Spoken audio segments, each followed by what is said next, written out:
Okay, hello everybody and welcome back to my channel. Today we are taking this old school, we're stripping this right back, and this video is just going to be so much more casual. It's basically just a bit of a life update regarding school and a little bit of a chat, because whenever I do UNOWs or talk about school on Twitter, the amount of questions I get about taking A-levels is literally ridiculous. So I thought rather than answer every single person individually, I'm going to sit and make a video on it. So there's no fancy focus, there's no fancy lights, it's basically just me sitting down, old school, talking to you. I've got little coffee right here, well, little small bucket of coffee right here, my lipstick's probably coming off, Beso, we're just having a chat. Okay, so obviously, as I'm sure most of you are aware, I am in my first year of A-levels, so whether you call that college or whatever you call it in America, basically my first year of A-levels, I'm 17. And I am taking photography, history, media and English literature.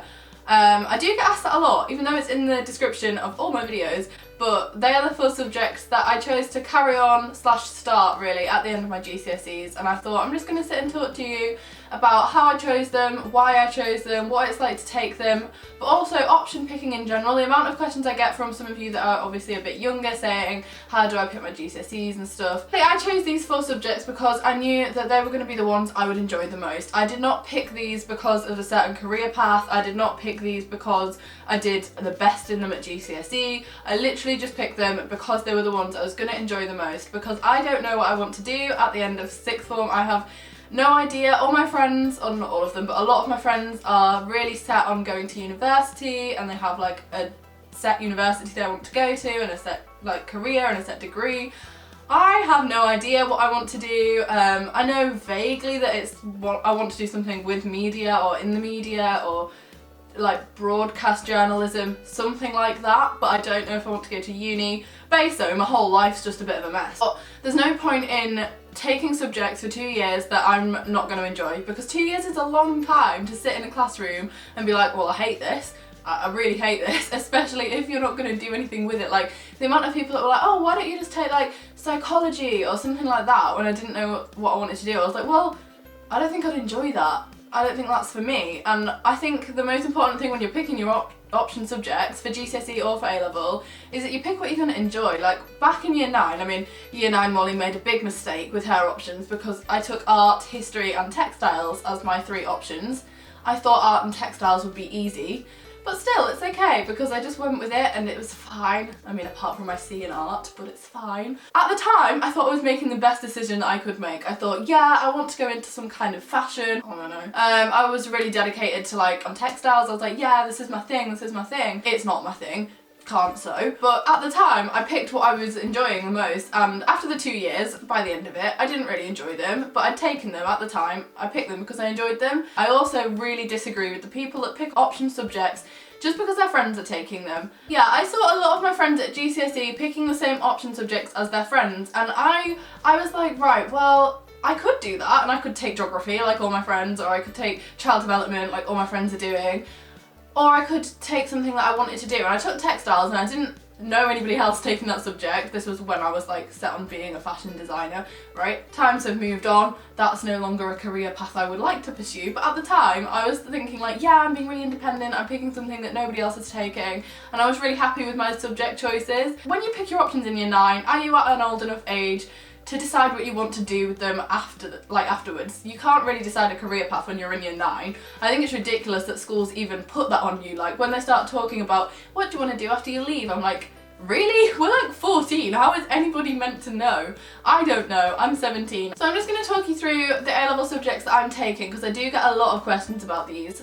So obviously I'm taking photography, media, English and history, like I just said. And photography and media are 2 subjects that a lot of people are like, well, what's it like to do that at A-level? Did you do that at GCSE? Kind of thing. I did not take media or photography at GCSE. I kind of liked that. I got very, very bored. By the time the 2-year GCSE period was up, I was sick to death of studying sciences, studying maths, studying RE, like subjects that I just knew were pointless to me. Like, such a waste of my time. Media is pretty much everything I do, because behind the camera there's everything else. There's the editing, there's the social media side of it, there's the advertising, the brand deals. Like, media is everything that I do as like at the moment as a job, and I really enjoy it. So I was like, right, well, I know that I want to take media. They hadn't offered it at GCSE, otherwise I would have done it, obviously. And I took photography because photography is probably one of my favourite things to do outside of YouTube. Like, that's my other hobby, I'd say. Like, photography, is that a hobby? I chose to do photography A-level,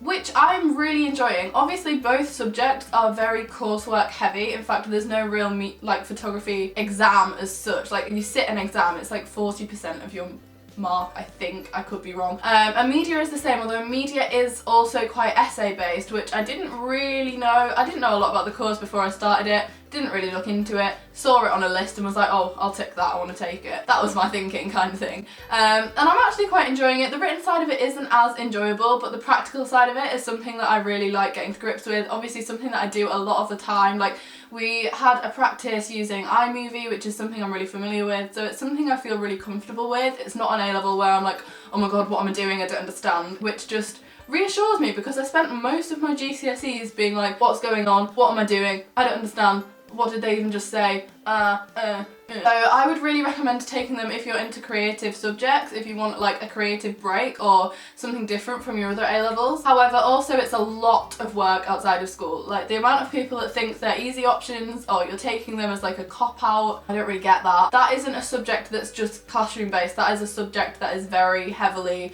independent, which is another reason why I like it. I'm just gonna say, if you're thinking of picking those two subjects, don't be fooled into thinking they're an easy option. So my other two subjects that I take are English and history, both heavily essay based, both humanities subjects. I knew that these were my two strongest at GCSE. I got an A in history GCSE and I got an A star in English literature. While I did get A stars in other subjects that weren't history, history was one that I felt I enjoyed the most at GCSE. Because we did modern history at GCSE, there's something about learning your own path that just made me feel like I understood the world a little bit better, which I really liked. I really liked that feeling of being like, I know something. Which I didn't really get from any other subjects, because I just couldn't do any other subjects that weren't humanity based, and that's okay, because that's just how my brain works. There's no right or wrong, and I feel like schools a lot of the time make it feel like there is a right and wrong. Schools are very quick to be like, oh, if you want to be a doctor or a dentist or go into medicine, and I'm like, well, what if you want to be a writer or a journalist or something? There's so much more. I feel like schools are quick to push the academic side, but there's nothing wrong with not understanding that. And I think it took me ages to realise that. I compared myself to people that were naturally gifted at sciences, and I was like, I don't get this. Why can't I do this? Why is everybody else understanding it and why am I not? And then I realised, well, no, that's just not how I work, and that's fine. And now that I don't do it, I'm not gonna lie, that is a big sigh of relief. However, if that's your thing, and do you know what I mean? It's just like so relative to you. I did a blog post on like success and relativity. I'll link it below if you're interested. So I'm waffling, so I'm gonna move on. English literature. I'm really enjoying English lit. I'm studying Othello. I was going to say Macbeth. No, I'm not. Othello, Death of a Salesman, The Great Gatsby, and Poetry by Keats. So because my sixth form is split across two sites, I'm studying 2 books at one site and then a book and a poem, or a play and a poem, at the other. So it's working out really well. So then the other subject I'm just going to talk about in maybe not so positive ways is history. I'm not saying any of this to put you off. If you're thinking of taking history A-level, I would say go for it. The only reason I'm not enjoying it is because the course we're doing I really don't enjoy. At one of the schools we're doing modern history, which I love, I absolutely love it, I've got a really good teacher, and then at the other school we're doing the Crusades. Really not interested in ancient history, really don't understand. All the names are like things that you can't even pronounce and you have to remember them all, and I'm just really not enjoying it. I was really I wanted to enjoy it because I enjoyed it at GCSE. I think I will drop down to 3 A-levels next year and I'll drop history, and I know that history is probably my most facilitating subject and like academic subject, but I'm just not enjoying it enough to want to carry it on. So I'm just going to answer a couple of your questions now, because you guys, I told you on Twitter that I was going to film this video and a couple of you were like, oh my god, I've got some questions. Okay, so the first one I've got, quite a lot of people have asked this, is how much work is required with A-levels in comparison to GCSEs? I haven't actually found the workload that bad. I think that's just because I am very lucky in that my subjects aren't particularly content heavy in terms of revision. There's not like notes upon notes that you have to write down like there is with sciences. So in terms of like outside of schoolwork, apart from photography and media, which I do anyway, I haven't noticed a massive increase in workload. And the same with, I haven't really noticed a huge level of like intellectual difference. I think so many people bigged up the, oh my god, there's such a massive jump to A-level. Like, I was expecting like this massive jump, and in reality it was more of just a little hop. And I was like, oh, it's not that bad. Okay, so a couple of people were asking me how I decided between a sixth form or a college. And if you watch my vlogs over the summer, you'll know that I actually did go and look around a different college. I'm going to name them because a lot of you are from where I'm from. So if you're from around and near Hull, I went to look at Wyke Sixth Form College. And I'm not going to speak badly of it. I didn't not choose it because I don't like it. I just didn't think it was the best option for me at the time. So I ended up staying at my school sixth form, which I think personally now is the best decision that I could have made. I have made like the best group of friends. If you watch my vlogs, you'll know that my circle of friends have changed quite a lot from what they were at GCSE and in the lower school. But I'm really enjoying it. When I started, I did have my doubts because I ummed and ahed about going to Wyke Sixth Form, which is in Hull. If you're from around here, you might have heard of it. It's quite a big sixth form, and I did think, yeah, their subjects look really good and their facilities look really good, but I can't really explain it. I just had this feeling that I was not going to fit in. I just didn't think that it was my kind of scene, and I think I was right, and it took me ages to admit that. I was like, no, I want to go, all my friends are going, all my friends are going, I want to go. But in reality, I knew that I didn't want to go, and I wasn't ready to leave my sixth form, which I'm at now. Not my sixth form, sorry, my school. Obviously, again, this is so personal to you, I can't tell you which is going to be better.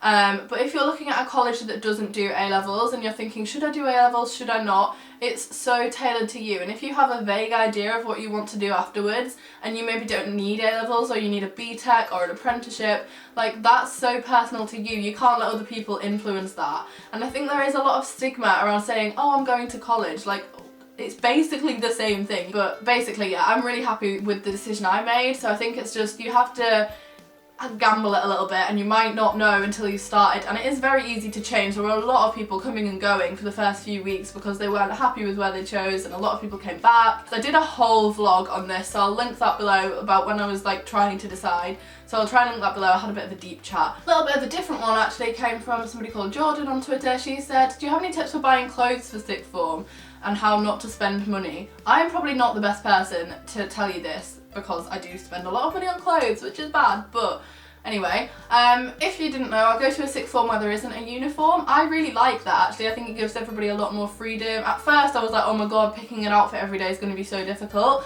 but it's so much more chill. The atmosphere makes it feel like, it does feel like you're there to work, but it also feels like you're there to socialise a lot of the time. So tips for picking clothes: Primark, H&M and Forever 21 are going to be your new best friends. Okay, and then the last question I got asked a lot was about free periods. I have 9 hours free every single week, so wait, it's more than that, I swear it's more than that.